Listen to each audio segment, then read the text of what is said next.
जय हिंद दोस्तों आज अपन बाल विकास के 30 क्वेश्चन हल करने वाले हैं। तो पहला क्वेश्चन ये रहा। एक खेल क्रिया के दौरान दोस्तों एक क्रिया के दौरान चोट लगने पर रोहन रोने लगा। यह देखकर उसके पिता ने कहा, लड़कियों की तरह व्यवहार ना करो। भाई रोहन के पिता ने बोला कि लड़कियों की तरह व्यवहार ना करो, लड़के रोते नहीं हैं। तो यह पिता का यह कथन कौन सा है? ऑप्शन नंबर पहला लैंगिक रूढ़िवादिता को दर्शाता है। दूसरा है लैंगिक रूढ़िवादिताओं को चुनौती देता है। तीसरा है लैंगिक भेदभाव को कम करता है। या चौथा है लैंगिक समानता को बढ़ावा देता है। तो दोस्तों इसका आंसर हो जाएगा ऑप्शन नंबर पहला, लैंगिक रूढ़िवादिताओं को दर्शाता है। उसी प्रकार दोस्तों दूसरा दूसरा क्वेश्चन ये रहा। एक प्रगतिशील कक्षा में एक प्रगतिशील कक्षा में अध्यापक को अटल पाठ्यक्रम का पालन करना चाहिए या विद्यार्थी में प्रतिस्पर्धा पर बल देना चाहिए, ज्ञान की संरचना के लिए प्रचुर मौके प्रदान करने चाहिए या विद्यार्थी को उनके अकादमियों अंकों के आधार पर नामांकित करना चाहिए। इसका सही आंसर हो जाएगा दोस्तों ऑप्शन नंबर 3, ज्ञान की संरचना के लिए प्रचुर मौके प्रदान करने चाहिए। एक प्रगतिशील कक्षा में ज्ञान की संरचना के लिए एक प्रचुर मौके प्रदान करना चाहिए। नेक्स्ट क्वेश्चन ये रहा दोस्तों। एक गतिविधि के दौरान छात्रों में संघर्ष करते हुए देख एक अध्यापिका बच्चों को संकेत और इशारे जैसे क्या, क्यों, कैसे प्रदान करने का फैसला लेती है। लियो वायस्की के सिद्धांत के अनुसार अध्यापिका की यह योजना है। वायस्की के सिद्धांत के अनुसार बताना है आपको कि अध्यापिका की यह योजना कौन सी है। तो पहला ऑप्शन है बच्चों को अधिगम के लिए अनुप्रोत्साहित निप्रोत्साहित करेंगी। दूसरा है अधिगम के लिए पर आधारभूत संरचना का काम करेंगी। या तीसरा है छात्रों में प्रत्याहार निकाश प्रवृत्तियां पैदा करेंगी। या चौथा है अधिगम की प्रक्रिया में अर्थहीन होंगी। तो इसका आंसर हो जाएगा दोस्तों ऑप्शन नंबर 2, अधिगम के लिए पर आधारभूत संरचना का काम करेंगी। उसी प्रकार चौथा क्वेश्चन ये रहा दोस्तों। बच्चों के सामाजिकरण के संदर्भ में निम्न में से कौन सा कथन सही है? आपको बताना है बच्चों के सामाजिकरण के संदर्भ में निम्न में से कौन सा कथन सही है। ऑप्शन नंबर पहला, विद्यालय सामाजिकरण का एक द्वितीय कारक है और परिवार सामाजिकरण का एक प्राथमिक कारक है। ऑप्शन नंबर सेकंड, विद्यालय सामाजिकरण का एक प्राथमिक कारक है और समकक्षी सामाजिकरण के द्वितीय कारक है। ऑप्शन नंबर तीसरा है, समकक्षी सामाजिकरण के प्राथमिक कारक है और परिवार सामाजिकरण का एक द्वितीय कारक है। या ऑप्शन नंबर चौथा, परिवार एवं जनसंचार दोनों सामाजिकरण के द्वितीय कारक है। तो दोस्तों इसका आंसर हो जाएगा ऑप्शन नंबर पहला, विद्यालय सामाजिकरण का एक द्वितीय कारक है और परिवार सामाजिकरण का एक प्राथमिक कारक है। परिवार पहला और विद्यालय द्वितीय कारक है।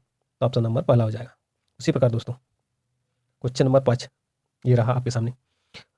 बहुबुद्धि का सिद्धांत जोर देता है कि इस पे बुद्धि लब्धि केवल वस्तुनिष्ठ परीक्षाओं द्वारा ही मापी जा सकती है या एक आयाम में बुद्धिमत्ता अन्य सभी आयामों में बुद्धिमत्ता निर्धारित करती है या बुद्धिमत्ता की विभिन्न दशाएं हैं या बुद्धिमत्ता में कोई व्यक्तिगत विभिन्नताएं नहीं होती है। तो इसका आंसर हो जाएगा दोस्तों ऑप्शन नंबर तीसरा, बुद्धिमत्ता की विभिन्न दशाएं है।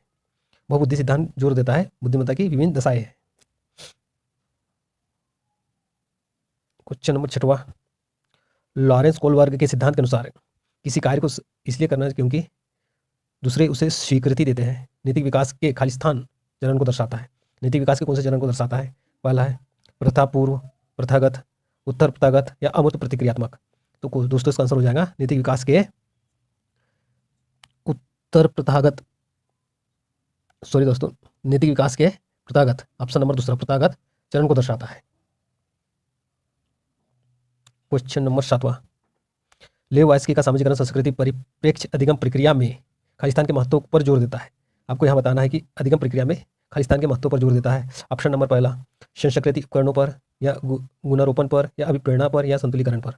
इसका आंसर हो जाएगा दोस्तों 7 का पहला, अधिगम प्रक्रिया में संस्कृति उपकरणों के महत्व पर जोर देता है वायस्की के अनुसार। उसी प्रकार दोस्तों क्वेश्चन नंबर 8, जीन पियाजे अपने संज्ञानात्मक विकास के सिद्धांत में संज्ञानात्मक रचनाओं को खालिस्तान के रूप में वर्णित करते हैं। आपको बताना है जीन पियाजे अपने संज्ञानात्मक विकास के सिद्धांत में ज्ञानात्मक संरचनाओं को खालिस्तान के रूप में वर्णित करते हैं। मनोवैज्ञानिक उपकरणों के रूप में या उद्दीपक अनुक्रिया संबंध के रूप में या विकास या समीप क्षेत्र के रूप में या स्कीमा मनोबंधन के रूप में। तो इसका आंसर हो जाएगा दोस्तों क्वेश्चन नंबर 8 का ऑप्शन नंबर चौथा, संज्ञानात्मक संरचनाओं को स्कीमा मनोबंधन के रूप में वर्णित करते हैं। उसी प्रकार दोस्तों क्वेश्चन नंबर 9, जीन पियाजे के संज्ञानात्मक विकास के सिद्धांत में पूर्व प्रक्रियात्मक अवस्था में विकास का मुख्य गुण क्या होता है? आपको गुण जीन पियाजे के अनुसार संज्ञानात्मक विकास के सिद्धांत में पूर्व संक्रियात्मक अवस्था में विकास का मुख्य गुण क्या होता है, आपको बताना है। क्वेश्चन नंबर पहला, अमूर्त सोच का विकास, विचार सोच में केंद्रीकरण, परिकल्पित निगमनात्मक सोच या संरक्षण और पदार्थों को क्रमबद्ध करने की क्षमता। तो क्वेश्चन नंबर 9 का आंसर हो जाएगा दोस्तों ऑप्शन नंबर 2, विचार सोच में केंद्रीकरण। उसी प्रकार दोस्तों क्वेश्चन नंबर 10, विकास के संदर्भ में निम्न में से कौन सा कथन सही है? विकास के संदर्भ में कौन सा कथन सही है, ये आपको बताना है। विकास की दर सभी संस्कृतियों में सभी के लिए समान होती है, या विकास केवल विद्यालय में होने वाले अधिगम से ही होता है, या विकास केवल बाल्यावस्था के दौरान ही होता है, या विकास बहुआयामी होता है?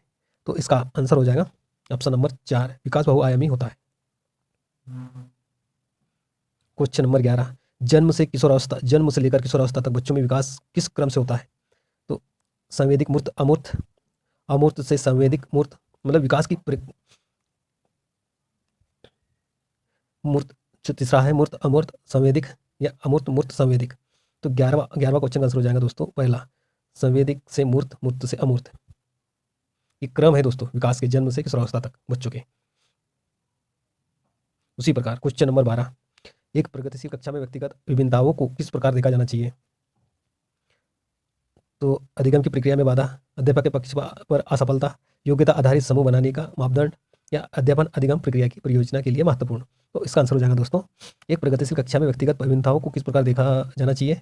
तो इसका आंसर हो जाएगा ऑप्शन नंबर 4, अध्यापन अधिगम प्रक्रिया की परियोजना के लिए महत्वपूर्ण। क्वेश्चन नंबर 13, एक समावेशी कक्षा में खालिस्तान पर जोर होना चाहिए, प्रदर्शन अधिमुखी लक्ष्यों पर, या अधिभेदी समरूपी निर्देशों पर, या सामाजिक पहचान के आधार पर छात्रों के अलावा, या हर बच्चे के सामर्थ्य को अधिकतम करने के लिए अवसर प्रदान करने के लिए?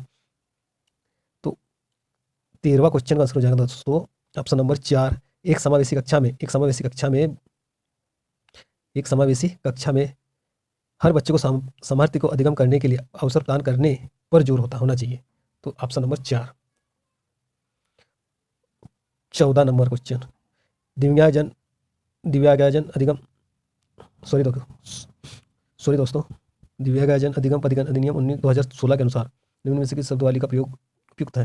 पहला है मंदित छात्र, विकलांग छात्र, तीसरा छात्र जिसकी शारीरिक दिव्यांगता है, या चौथा छात्र जिसका असक्त शरीर है। तो इसका आंसर हो जाएगा ऑप्शन नंबर 3, छात्र जिसे शारीरिक दिव्यांगता है। क्वेश्चन नंबर 15, अधिगम कठिनाइयों से जूझते छात्रों की जरूरतों को संबोधित करने के लिए एक अध्यापिका को क्या करना चाहिए? क्वेश्चन नंबर 15, अधिगम कठिनाइयों से जूझते छात्रों की जरूरतों को संबोधित करने के लिए एक अध्यापिका को क्या करना चाहिए? क्वेश्चन नंबर पहला, दृश्य श्रव्य सामग्रियों का इस्तेमाल करना चाहिए, या संरचनात्मक शिक्षा शास्त्र उपकरणों का इस्तेमाल करना चाहिए, या व्यक्तिगत शैक्षणिक योजना बनाना चाहिए, या शिक्षा शास्त्र और आकलन की जटिल संरचनाओं का उपयोग करना चाहिए? तो इसका आंसर हो जाएगा दोस्तों ऑप्शन नंबर 4, अधिगम कठिनाइयों से जूझते छात्रों की जरूरतों को संबोधित करने के लिए एक अध्यापक को शिक्षा शास्त्र और आकलन की जटिल संरचनाओं का उपयोग करना चाहिए। क्वेश्चन नंबर 16, सृजनात्मकता की पहचान का प्रमुख लक्षण क्या है? पहला है कम परिज्ञानता, बोधगम्यता, या अपसरी चिंतन, या अतिसंक्रियता, या असतर्कता? इसका आंसर हो जाएगा दोस्तों ऑप्शन नंबर 2, अपसरी चिंतन। Question number 17,